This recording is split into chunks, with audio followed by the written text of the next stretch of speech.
ایک قوم جس پر اللہ نے برکت برسا رکھی تھی، زرخیز زمین، بھرے ہوئے گودام، محل جو دھوپ سے چمکتے تھے، بازار جہاں سونا ہاتھ بدلتا تھا، اور پھر بھی ان کے دل خالی تھے۔ انہیں لگتا تھا اگر اللہ ہم سے ناراض ہوتا تو ہمیں یہ مال اور دولت نہ دیتا۔ تب اللہ نے ان کے درمیان ایک نبی بھیجا، نہ تاج نہ لشکر، بس حق کے لفظوں کے ساتھ۔ یہ بت تمہیں فائدہ نہیں دے سکتے۔ مگر جب اس قوم نے حد سے بڑھ کر انکار کیا اور نبی کے صبر کا پیمانہ چھلک گیا، تو پھر آسمان نے فیصلہ سنا دیا، سمندر بولنے لگا۔ جہاں نہ زندگی کا یقین تھا، نہ لازوالیت کا،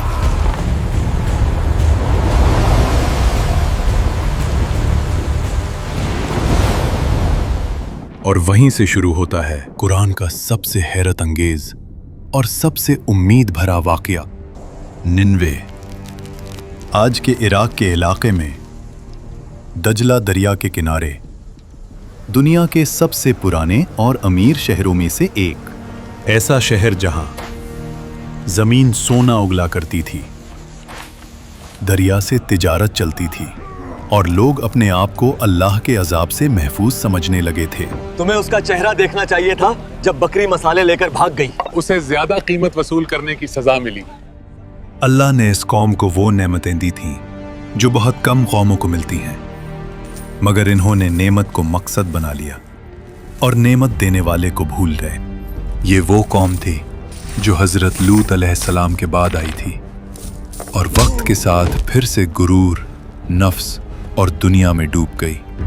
قرآن کے مطابق یہ لوگ شرک اور گمراہی میں مبتلا ہو چکے تھے۔ اللہ کو چھوڑ کر مخلوق سے مدد مانگنا، بتوں کو طاقت کا سر چشمہ سمجھنا، اور کہنا یہ ہمیں اللہ کے قریب کرتے ہیں۔ وہ بزرگ اللہ کے بہت قریب تھے۔ ہم ان سے دعائیں اس لیے مانگتے ہیں کہ وہ ہماری دعا اللہ تک پہنچا دیں اور دعا کا وسیلہ بنے۔ بالکل صحیح کہہ رہے ہیں۔ اللہ پاک نے سورہ یونس میں صاف الفاظ میں بتایا ہے کہ اور یہ اللہ کے سوا ان چیزوں کی عبادت کرتے ہیں جو نہ انہیں نقصان پہنچا سکتی ہیں اور نہ فائدہ، اور کہتے ہیں یہ اللہ کے ہاں ہمارے سفارشی ہیں۔ اور سورہ الاحقاف میں آیا ہے کہ اس سے زیادہ گمراہ کون ہو سکتا ہے جو اللہ کے سوا اسے پکارے، جو قیامت تک اسے جواب نہیں دے سکتا، اور وہ ان کی دعا سے بالکل بے خبر ہیں۔ اور جب لوگ جمع کیے جائیں گے تو یہ ان کے دشمن بن جائیں گے اور ان کی عبادت کا انکار کر دیں گے۔ اسی شہر میں اللہ اپنے نبی کو بھیجتا ہے، حضرت یونس علیہ السلام۔ آنکھوں میں درد، آواز میں یقین۔ صرف اللہ کی بندگی کرو، اسی سے ڈرو، اسی سے امید رکھو۔ لوگ ہنس دیتے، ڈریں؟ پر کیوں؟ کوئی کہتا ہم امیر ہیں، طاقتور ہیں، اگر اللہ ناراض ہوتا تو ہم یہاں ہوتے۔ تم جن بزرگوں کے بت بنا کر عبادت کر رہے ہو، قیامت کے دن یہ بھی اللہ کو حساب دے رہے ہوں گے۔ یونس، تم ہمارے بتوں کی گستاخی کر رہے ہو، یہاں سے چلے جاؤ۔ تفسیر ابن کثیر کے مطابق ان کے سربراہ نہ صرف بتوں کی عبادت کرتے تھے، بتوں کا ایک بڑا کاروبار بھی چلا رہے تھے۔ اس مہینے اب تک 540 سونے کے سکوں کا منافع ہو چکا ہے۔ اب یونس کو کیسے بتائیں کہ اگر یہ لوگ اللہ کی عبادت کریں گے تو ہمارا منافع کیسے ہوگا؟ یہ سب کچھ دیکھ کر یہ بات صاف ہوتی ہے کہ ان کا شرک صرف عقیدے کا مسئلہ نہیں تھا، بلکہ ایک بدتر کاروباری مفاد بھی تھا۔ حضرت یونس علیہ السلام انہیں دعوت دیتے رہے اور وہ ہر بار انکار کرتے رہے۔ اگر تم سچے ہو تو عذاب لا کے دکھاؤ۔ اور یہ سلسلہ سالوں تک چلتا رہا، اور پھر ایک دن نبی کا دل بھر آتا ہے۔ یونس علیہ السلام شہر چھوڑ دیتے ہیں، مگر یہی غلطی ہوتی ہے، نہ وہ غلطی جو گناہ کبیرہ ہو، بلکہ وہ جلدی جو اللہ کے نبی سے بھی ہو سکتی ہے۔ इजाजत से पहले रुख मोड़ लेना। और यहीं से वाक़िया का सबसे खौफनाक मोड़ शुरू होता है। यूनुस अलैहिस्सलाम एक कश्ती पर सवार होते हैं।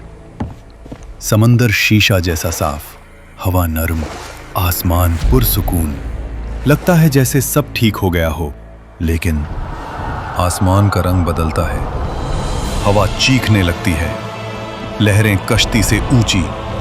मल्ला चिल्लाता है, वजन कम करो, कश्ती डूब जाएगी। समंदर जैसे किसी एक शख्स को मांग रहा हो। फैसला होता है, कुर्रा डाला जाएगा।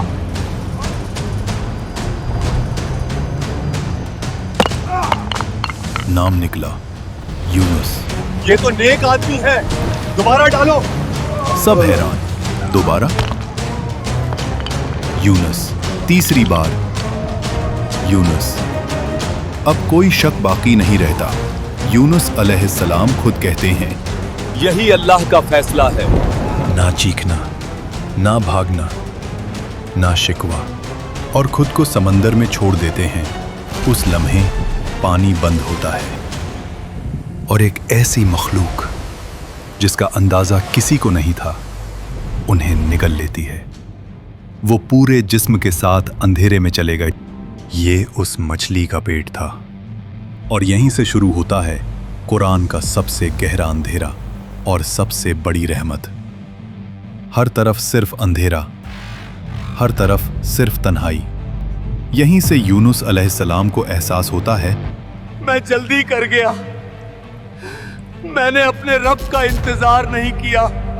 और फिर इस गहरी तारीकी में एक आवाज बुलंद होती है, ला इलाहा इल्ला अंत सुब्हानक इन्नी कुन्तु मिनज़्ज़ालिमीन। कोई बहाना नहीं, कोई जवाब नहीं, सिर्फ इकरार।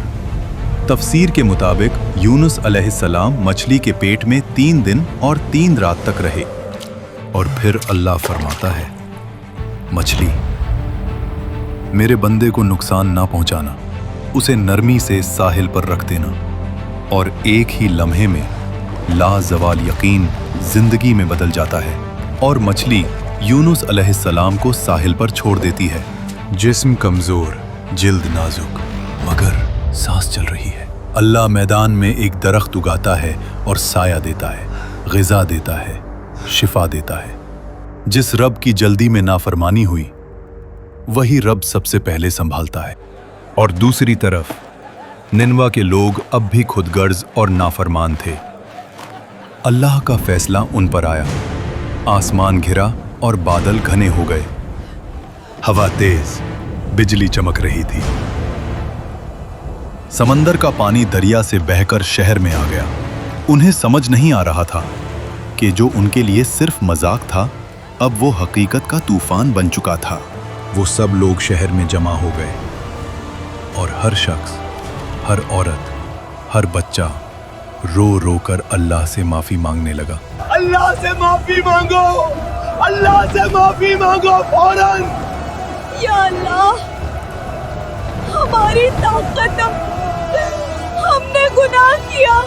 हमारी गुमराही, हमारा जुल्म और फख्र, सब के सब हमारी गलती थी। हर तरफ सिर्फ एक ही आवाज गूंज रही थी कि ए अल्लाह, हमें माफ कर दे, हम तेरे ही बंदे हैं और हम गफलत की नींद सो गए थे। तफसीर में आया है, उस वक्त वो सब रोते रहे और माएँ अपने बच्चों को रोने पर मजबूर करती ताकि अल्लाह की रहमत नाजिल हो और अजाब टल जाए। और फिर अल्लाह ने अपने बंदों के गुनाहों और तौबा को देखा और अजाब को वापस ले लिया। समंदर का पानी वापस चला गया, शहर बच गया, घर, खेत, बाजार सब अपनी जगह पर। और जो लोग रोकर दुआ करते रहे, उन पर अल्लाह का फजल नाजिल हुआ। वो कौम अब सिर्फ अल्लाह का डर और इज्जत जानती थी। कुछ अरसे बाद जब यूनुस अलैहिस्सलाम तंदुरुस्त हुए, तो वो कौम के पास वापस गए। वही कौम जो हंस रही थी, आज रो रही होती है, तौबा कर चुकी होती है, अजाब टल चुका होता है। ये वो कौम है जिसे अल्लाह ने ईमान की वजह से बचा लिया। आज इस वाकया से हमें ये सबक मिलते हैं कि जिंदगी का समंदर कितना भी तूफानी हो, नौकरी डूब गई हो, रिश्ता टूट गया हो, ईमान कमजोर लगता हो, अगर हम भी अंधेरे में रो कर कह दें ला इलाहा इल्ला अंता सुब्हानका इन्नी कुन्तु मिनज़ ज़ालिमीन, तो याद रखना, जिस रब ने अपने नबी को मछली के पेट में जिंदा रखा और फिर बचा लिया, हमें मुश्किल से निकालना उसके लिए जरा भी मुश्किल नहीं। मसला अंधेरों का नहीं, मसला ये है कि अंधेरे में हम किसको पुकारते हैं। अभी कमेंट्स में ला इलाहा इल्ला अंता सुब्हानका इन्नी कुन्तु मिनज़ ज़ालिमीन लिखें और अल्लाह का शुक्र अदा करें। वीडियो पसंद आई तो लाइक और सब्सक्राइब करें।